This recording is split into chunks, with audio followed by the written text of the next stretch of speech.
All right, so Senator Bernard Sanders recently went on Chuck Todd's Meet the Press on MSNBC to basically call out Joe Manchin, Kyrsten Sinema for completely tanking and, in the words of Bernie, sabotaging Biden's Build Back Better Act. And I wanted to play this clip because I think this is a perfect example of just how completely and utterly pathetic the mainstream media is right now in their coverage of the modern state of the Democratic Party as they have control of the House, Senate, and the presidency. So let's go ahead and hear the question and the response here, pushback from Bernie Sanders. Okay, everything you said there was being addressed in Build Back Better.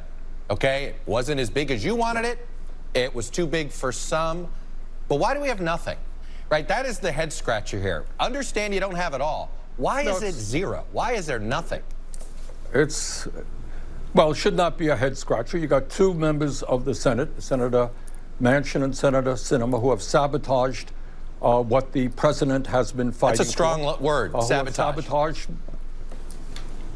Well, you help me out with a better word here. You got 48 members of the Senate who wanted to go forward with an agenda that helped working families, that was prepared to take on the wealthy and the powerful. You got a president who wanted to do that. You had two people who prevented us from doing that. You have a better word than sabotage? That's fine, but I think that is the right word. And I think pressure has got to be put on the part of people in West Virginia, in Arizona, to say, you know what, why don't you stand up for ordinary Americans, not just your wealthy campaign contributors? Why don't you have the guts to take on the drug companies and the insurance companies and the fossil fuel industry? So let me...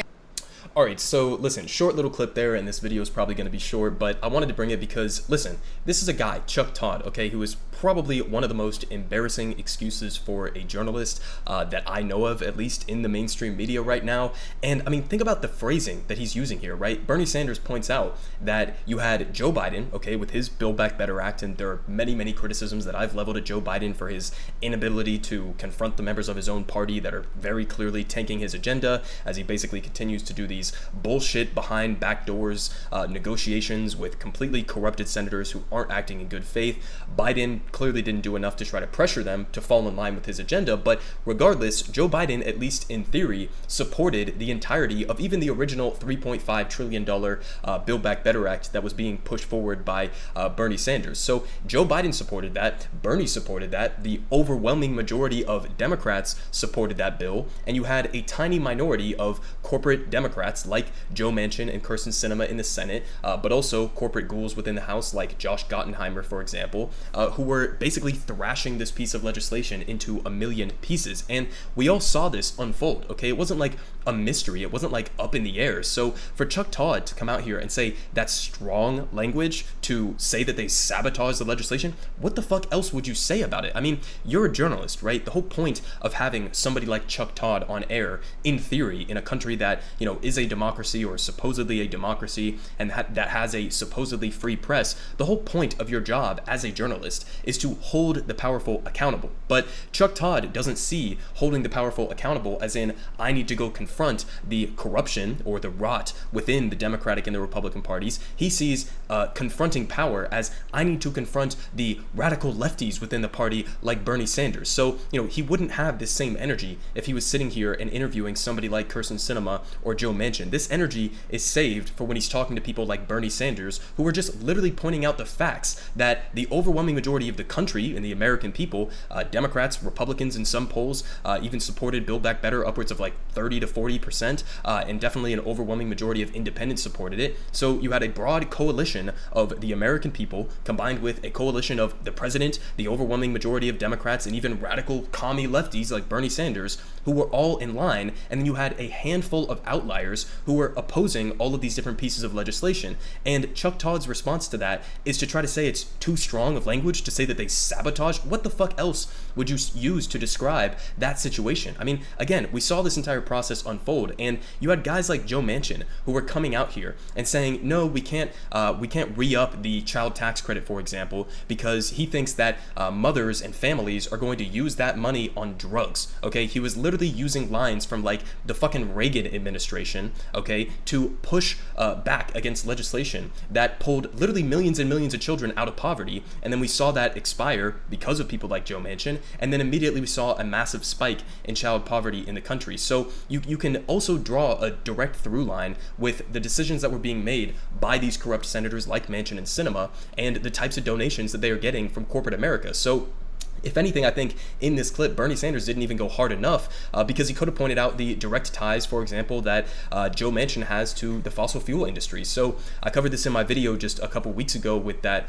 great New York Times breakdown on the origins of Joe Manchin's local or state level career within West Virginia. And basically, I mean, the dude started his career off of a massive corrupt enterprise. So he started this coal company in West Virginia, right? He then proceeds to take this position within the state legislature in West Virginia, and he starts to push for a new dirty coal plant that is going to be the sole purchaser of his coal that his company is producing. Then he proceeded to push this plant to get created, and then proceeded to jack up costs for his own constituents in West Virginia on their electric bills, and made millions and millions of dollars by artificially raising the prices on their electric bills to fuel his dirty coal company. Okay, so even from the outsets of who he was within West Virginia, before he was even a senator, this dude built his career off of fossil fuel corruption. And then he goes to the Senate. He's currently, Democrats put him as the one of the top chairmen of the Senate Energy Committee. So this is the person, a millionaire coal baron, who Democrats are choosing to put in charge of climate legislation, okay? And he has direct financial ties to the fossil fuel industry, both in his coal company that he still has operating right now, and also in the hundreds of thousands, if not millions of dollars that he has taken in political bribes from the fossil fuel industry as well. This guy is the single biggest recipient of fossil fuel money within the Senate. So, you know, it's not a mystery why these people tanked this legislation. It's not a mystery why they sabotaged it, as Bernie Sanders was saying there. And if you were an actual journalist, Chuck Todd, if you were doing your job as a journalist and holding the most powerful people in the country accountable for their actions, you would be pointing that out. You would be talking about the corruption within the Democratic Party, and you would be talking about the actual underlying reasons why something like Build Back Better was not able to get passed. But here's the mainstream media for you. I mean, you have, you know, the supposed left-wing corporate media outlet, MSNBC, that's still months after all of this took place. I mean, we're now 6 months removed from Joe Manchin basically entirely tanking Build Back Better, and he still either is lying about this or doesn't understand the situation. Either way, this is justification for, you know, Chuck Todd obviously not being somebody who should have any legitimate platform whatsoever in doing an analysis or attempting to hold the powerful accountable.